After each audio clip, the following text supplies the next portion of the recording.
वज़ीर-ए-आज़म शहबाज शरीफ साहब की मौलाना फजलुर रहमान साहब से कहा मुलाकात और दुबई में मुलाकातों पर जो उन्होंने तहफ़्फ़ुज़ात का इजहार किया था, इस हवाले से उनके तहफ़्फ़ुज़ात दूर करने की यकीन दहानी कराई वज़ीर-ए-आज़म शहबाज शरीफ साहब ने। मैं इस पर आपकी राय जानना चाहूँगी। शहबाज देखिए, पीडीएम तो जो मौलाना फजलुर रहमान साहब ने कल बात की है वो बात अपनी जगह बिल्कुल मुसल्लमा बात है कि जो पीडीएम है उसके सरबराह तो मौलाना फजलुर रहमान साहब, और वो अब जाहिर है कि इलेक्शंस आ रहे हैं एक माह बाद, यानी वो 13 तारीख को असेंबलीज डिज़ोल्व हों या उससे एक दो दिन पहले जो भी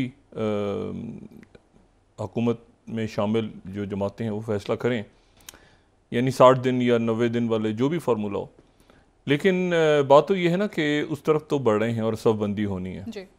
लेकिन जो सबसे इम्पोर्टेंट खबर है आज की, मैं इसको ये मैंने भी लिस्ट देखी है इलेक्शन कमीशन ऑफ पाकिस्तान की, जो पाकिस्तान में जो सियासी जमातें हैं वो आज इस वक्त जब शो लाइव जा रहा है तो कौन कौन सी जमातें पाकिस्तान में इलेक्शन कमीशन ऑफ पाकिस्तान में रजिस्टर्ड हैं सर। तो इसमें जैसे जमात इस्लामी है 31 नंबर पे, हमें सिराजुल हक साहब अमीर हैं उसमें, और उसमें जो है वो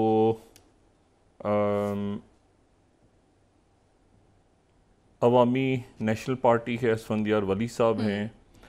उसके बाद बाकी जमातें जो हैं वो नज़र आ रही हैं इसमें, साजिद मीर साहब हैं मरकज़ी जमीयत अहले हदीस 41वें नंबर पे, खालिद मकबूल सिद्दीकी साहब हैं कन्वीनर मुत्तहिदा कौमी मूवमेंट। अच्छा, इसमें जो है वो मुस्तफ़ा कमाल साहब अभी मेरे ख़्याल से वही पाक सरज़मीन पार्टी का मर्जर इसमें जो एमकेएम का वो भी इसमें नहीं।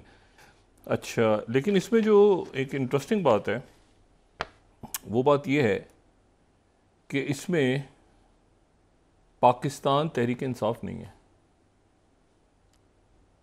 ठीक है, या तो ये लिस्ट थोड़ी सी आउटडेटेड है क्योंकि इसमें अभी तक जमशेद अहमद दस्ती साहब नज़र आ रहे हैं पाकिस्तान अवामी राज। लेकिन इसमें जो दूसरी बात एक तो ये है कि इसमें तहरीक इंसाफ नज़रियाती है जिसके जो कि 101वें नंबर पे है और अख्तर इकबाल डार साहब उसके चेयरमैन हैं, और जो 100 नंबर पे जमात है इसमें लिस्ट में वो है लेबर कौमी मूवमेंट पाकिस्तान, और उसके जो सरबराह हैं वो साबिक वज़ीर आज़म और चेयरमैन पीटीआई हैं। तो ये जो है ये बड़ी एक इंटरेस्टिंग बात है। जैसे पाकिस्तान पीपल्स पार्टी वर्कर्स में आपको नज़र आएगा सफदर अली अब्बासी साहब, डॉक्टर सफदर अब्बासी 93वें नंबर पे। पाकिस्तान पीपल्स पार्टी पार्लियामेंटेरियंस आसिफ अली जरदारी साहब इसमें नज़र आ रहे हैं 92nd पे। 91st पे पाकिस्तान पीपल्स पार्टी शहीद भुट्टो गनवा भुट्टो साहबा। पाकिस्तान पीपल्स पार्टी बिलावल भुट्टो जरदारी साहब जो हैं वो चेयरमैन हैं। लेकिन इसमें जो इजाज़ उल हक साहब की जमात नज़र आ रही है 87वीं 87th पे। अच्छा, मुस्लिम लीग नून जो है वो नज़र आ रही है हमें 83 पे, मोहम्मद शहबाज शरीफ साहब उसके सदर हैं। और इसमें फिर एक और 82nd नंबर पे पाकिस्तान मुस्लिम लीग जुनीजो के जो सदर हैं वो इकबाल डार साहब हैं कोई। अच्छा, और तो सारी जमातें हैं, चौधरी शहबाज साहब मुस्लिम लीग नून, लेकिन इसमें तहरीक इंसाफ नहीं है। पाकिस्तान इलेक्शन कमीशन की पाकिस्तान तहरीक इंसानियत है 103 पे जी। तो इसमें पीटीआई नहीं है। इलेक्शन कमीशन ऑफ पाकिस्तान की जो रजिस्टर्ड जमातें हैं आज इस वक्त, अब ये फैसला क्या हो गया है या होना है या क्या है, बहरहाल इसमें देखिए ना 15वें नंबर पे अवामी मुस्लिम लीग है शेख रशीद अहमद साहब की। तो कोई भी शख्स इसको देख सकता है जाके वेबसाइट के ऊपर, उनकी ये लिस्टें जो हैं ये मौजूद हैं, लेकिन इनमें जो है वो कहीं हमें तहरीक इंसाफ नाम की कोई पार्टी नज़र नहीं आ रही इलेक्शन कमीशन की वेबसाइट पे पाकिस्तान की रजिस्टर्ड सियासी जमातों में जी। तो ये जो है ये मेरा ख्याल है कि एक ख़बर ऐसी है जिससे हम शुरू कर सकते हैं गुफ्तगू को, और बड़ी यानी अब ये कैसे कब हुआ है कैसे हुआ है इसका ये देखते हैं। इलेक्शन कमीशन ने खुद इनको डिलिस्ट कर दिया है या इस हवाले से कोई खबरें भी कोई खबर नहीं। हाँ मैम, ये कोई गलती है या फैसला कर दिया है, मतलब कोई रजिस्टर्ड पार्टी नहीं है इस वक्त मुल्क में तहरीक इंसाफ इलेक्शन कमीशन की वेबसाइट पे। ठीक है। ये मैं उनकी वेबसाइट ही दिखा रहा हूँ। अच्छा, तो ये अब एक बड़ी मेरा ख्याल से इसकी वो है कि इलेक्शन कमीशन ऑफ पाकिस्तान ने इसको कब निकाला है अपनी, यानी लिस्ट से, जी लिस्ट से कब निकाला है, और तो 12, और ये तो फिर एक बहुत बड़ी खबर है। अगर इलेक्शन कमीशन ऑफ पाकिस्तान की रजिस्टर्ड जमातों में तहरीक इंसाफ नहीं है तो ये अपनी जगह एक बहुत बड़ी खबर है। जो मैं बात पहले कर रहा था कि क्या बल्ले का निशान होगा नहीं होगा, तो ये तो बल्ले से पहले ही लिस्ट से गायब हो गया नाम। तो अभी कैसे हुआ है, अचानक ही मैंने चेक की तो उसमें नाम नहीं था। 12। अच्छा, तो अब देखते हैं कि ये आने वाले दिनों में ये कैसे सब बंदियाँ होती हैं, ठीक है। और अभी इसमें ये भी बड़ी इंपॉर्टेंट बात है कि पाकिस्तान तहरीक इंसाफ जो है वो इलेक्शन कमीशन ऑफ पाकिस्तान के पास उनकी वेबसाइट की लिस्ट में उनका नाम नहीं है।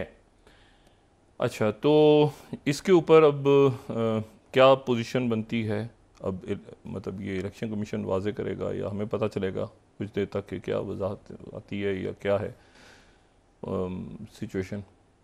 और उसमें जो है वो फिर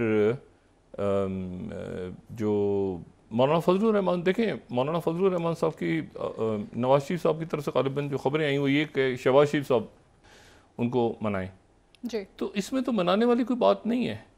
देखें इसमें तो असल में तो ये दो तीन लोगों ने फैसला करना है ना। फजलुर रहमान साहब को जाहिर है कि वो उनसे भी मुशावरत, और उसमें फिर पाकिस्तान पीपल्स पार्टी की तरफ से जरदारी साहब, पहले जो है बिलावल साहब भी शायद साथ थे और मीटिंग उनकी हुई, तो उसमें कुछ तय चूँकि हुआ नहीं जो बात हमने भी पहले की थी, तो इसलिए अब मौलाना साहब को यही यकीनन बताया गया होगा कि कुछ भी चूँकि तय नहीं हुआ, तो इसलिए हाँ ये बिल्कुल तय बात थी जो उस पहले दिन मैंने कही थी, और मैं दोबारा इस बात को कह रहा हूँ कि नवाज शरीफ साहब किसी भी पार्टी के साथ इत्तेहाद करने को तैयार नहीं है। वो कहते हैं कि मैं अपनी मुकम्मल, अभी तक उनकी जो पोजीशनिंग है वो ये कि मैं तमाम सीटों पे हम मुस्लिम लीग खुद आएगी। अच्छा, अब उसमें ये भी है, एक खबर ये भी है कि जी वो कुछ सीटें शायद पीपल्स पार्टी के साथ एडजस्टमेंट हो जाए और सिंध में वो कर लें, लेकिन ये बात भी तय नहीं है अभी।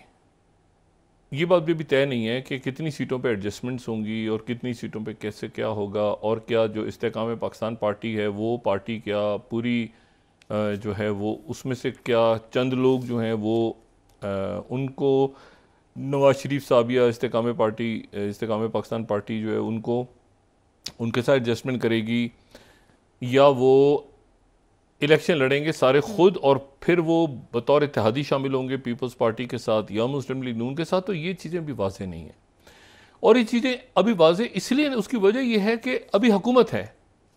देखिए ना, अब इसमें अगर अभी से वो चीज़ें वाज़ेह होनी शुरू हो जाएंगी कि ये ऐसे तो फिर हुकूमत में बैठना एक मसला होगा।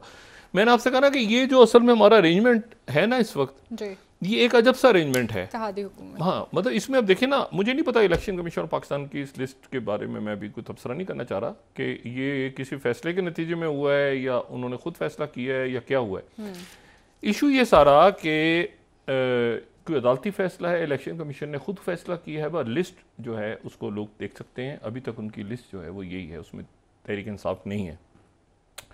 अब यहाँ पर अगर सब बंदियाँ अभी शुरू हो जाती हैं तो फिर वो एक महीने तक ये अरेंजमेंट, ये हुकूमत, ये कैसे चलेगा सिस्टम। तो इसलिए शायद वो आखिरी मिनट का वेट हो रहा है कि उसे रिजॉल्व करके और फिर एक पोजीशनिंग बने कि जी इस तरह से हमने आमने सामने खड़े होना है और फिर बातचीत हो। क्योंकि इस वक्त जो है देखिए एक तरह से वो अच्छा अजब सा लगता है ना मामला, कि वो मतलब अपोजिशन को भी बताना है नाम, अपोजिशन लीडर को भी बताना है, और हुकूमत ने भी बताने अपने नाम, और उनको भी बताना है जिन्होंने इधर टिकट पे लड़ना है इलेक्शन, राजा रियाज साहब। तो ये कुछ ऐसा, ये कुछ बहुत ही अजीब सी बात है। क्या डॉक्टर साहब पार्टियां इस वक्त अनसर्टन है इस बात को लेके कि उनकी सपोर्ट कितनी होगी? ये देखें, मैंने तो ऐसा देखें कुछ अजीब असल में सिचुएशन ऐसी बन गई है ना, पीटीआई को शायद नहीं आना चाहिए था असेंबलियों से बाहर। और अब उसमें वो रहती तो शायद वो मंजरनामा ही डिफरेंट होता जमातों का। पंजाब हुकूमत रहती, केपी की गवर्नमेंट रहती, लेकिन अब जाहिर है वो तो अब उसमें क्या कहा जा सकता है। लेकिन उसके नतीजे में जो एक पार्लिमानी ढांचा है ना, वो एक अजब सी शक्ल इख्तियार कर गया है। अब उसमें अगर वो अभी कहते हैं कि जी इस तरह से हमने आमने सामने, तो फिर वो हुकूमत कैसे चलेगी? एक महीना या जितना अरसे भी चलाना है, तो शायद उस दिन का इंतज़ार हो रहा है कि वो हुकूमत डिज़ोल्व हो तो फिर उसके बाद ऐलान हो। तो वो जो है ना, अब इसमें इसी में लेकिन वो तय भी होने हैं नाम इसके, तो ये थोड़ा सा जो है आने वाले दिनों में देखते हैं कि अभी सबबंदी कैसे होती है। लेकिन और क्या उसमें तहरीक इंसाफ हिस्सा ले रही है या हिस्सा नहीं ले रही, और इलेक्शन कमीशन ऑफ पाकिस्तान की फहरिस्त के मुताबिक तो वो नहीं है।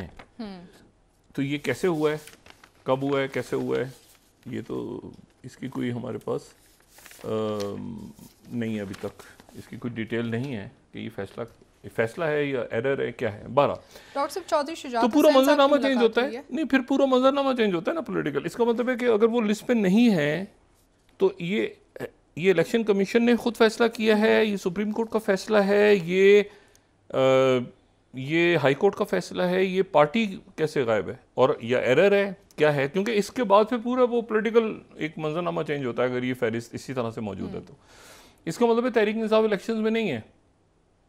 तो फिर अगर तहरीक इंसाफ इलेक्शंस में नहीं है तो फिर उनका वोट, मैं तो सिर्फ वेबसाइट को देख के अभी बात कर रहा हूँ ना, मैं तो मुंतज़िर हूँ इस बात का, क्योंकि अभी मैंने चेक किया ये प्रोग्राम शुरू होने से 5 मिनट पहले। तो वो अगर नहीं है इसमें तो फिर वो मतलब फिर उनके वोटर किधर गए, और फिर ये किस, और फिर ये लेबर मूवमेंट कहाँ से आ गई है, ये कोई बनाई होगी इन्होंने तहरीक इंसाफ के चेयर पर। नहीं उसके नहीं उसके वो उनके सरबराह के तौर पे उनका नाम लिखा हुआ ना, साबिक वज़ीर आज़म का नाम वहाँ पे लिखा हुआ है जी। साबिक वज़ीर आज़म जो हैं उनका नाम लिखा हुआ है बतौर सरबराह लेबर कौमी मूवमेंट पाकिस्तान। ये एक मतलब 100 जो नंबर है ना, और फिर 101 पे तहरीक इंसाफ नजरियाती है।